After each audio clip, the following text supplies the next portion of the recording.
సామెతల గ్రంథము 1వ అధ్యాయము. దావీదు కుమారుడును ఇశ్రాయేలు రాజునైన సొలొమోను సామెతలు.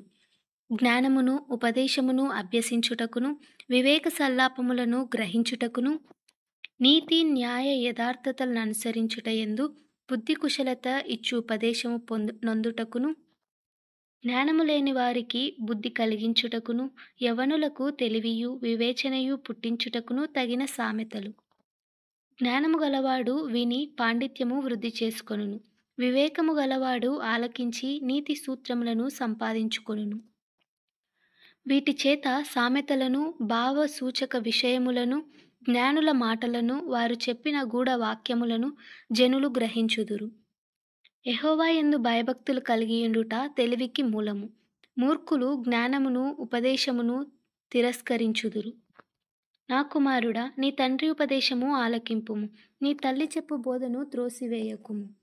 అవి నీ తలకు సొగసైన మాలికయు నీ కంఠమునకు హారములునై ఉండును. నా కుమారుడా, పాపులు నిన్ను ప్రేరేపింపక ఒప్పకుము. మాతో కూడా రమ్ము, మనము ప్రాణము తీయుటకై పొంచియుందము. నిర్దోషి అయిన ఒకని పట్టుకొనుటకు దాగియుందము. పాతాళము మనుషులను మృంగివేయునట్లు వారిని జీవముతోనే మింగివేయుదము. సమాధిలోనికి దిగువారు మింగబడునట్లు వారు పూర్ణ బలముతో నుండగా మనము వారిని మింగివేయుదము రమ్ము అని వారు చెప్పునప్పుడు ఒప్పకుము. పలు విధములైన మంచి సొత్తులు మనకు దొరుకును. మన ఇండ్లును దోపుడు సొమ్ముతో నింపుకొందము. నీవు మాతో పాలివాడవై యుండుము, మనకందరికిని సంచి ఒక్కటే యుండును అని వారు నీతో చెప్పుదురు. నా కుమారుడా, వారి మార్గమున పోకుము, వారి త్రోవల యందు నడవకుండా నీ పాదము వెనుకకు తీసుకొనుము. కీడు చేయుటకై వారి పాదములు పరుగులెత్తును, నరహత్య చేయుటకై వారు త్వరపడుచుందురు. పక్షి చూచుచుండగా వలవేయుట వ్యర్థము. వారు స్వనాశనమునకే పొంచియుందురు, తమను తామే పట్టుకొనుటకై దాగియుందురు. ఆశపాతకులందరి గతి అట్టిదే, దానిని స్వీకరించు వారి ప్రాణము అది తీయును. జ్ఞానము వీధులలో కేకలు వేయుచున్నది, సంత వీధులలో బిగ్గరగా పలుకుచున్నది. గొప్ప సందడి గల స్థలములలో ప్రకటన చేయుచున్నది.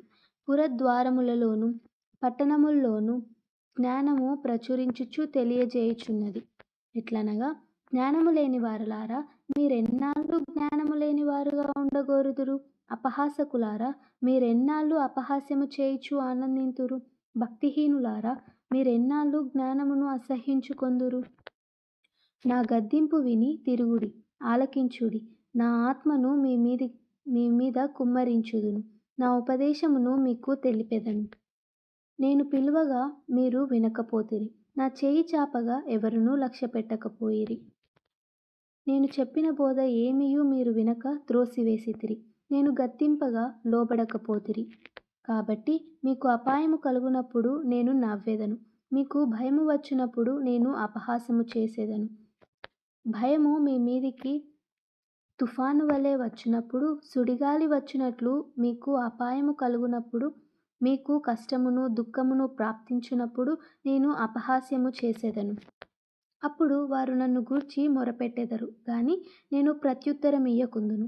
నన్ను శ్రద్ధగా వెతికెదరు గాని వారికి నేను కనబడకుందును. జ్ఞానము వారికి అసహ్యమాయెను. యెహోవా యందు భయభక్తులు కలిగియుండుట వారికిష్టము లేకపోయెను. నా ఆలోచన విననొల్లకపోయిరి, నా గద్దింపును వారు కేవలం. కాబట్టి వారు తమ ప్రవర్తనకు తగిన ఫలము అనుభవించెదరు. తమకు వెక్కసమగు వరకు తమ ఆలోచనలను అనుసరించెదరు. జ్ఞానము లేని వారు దేవుని విసర్జించి నాశనమగుదురు. బుద్ధిహీనులు క్షేమము కలిగినదని మైమరిచి నిర్మూలమగుదురు. నా ఉపదేశమును అంగీకరించువాడు సురక్షితముగా నివసించును.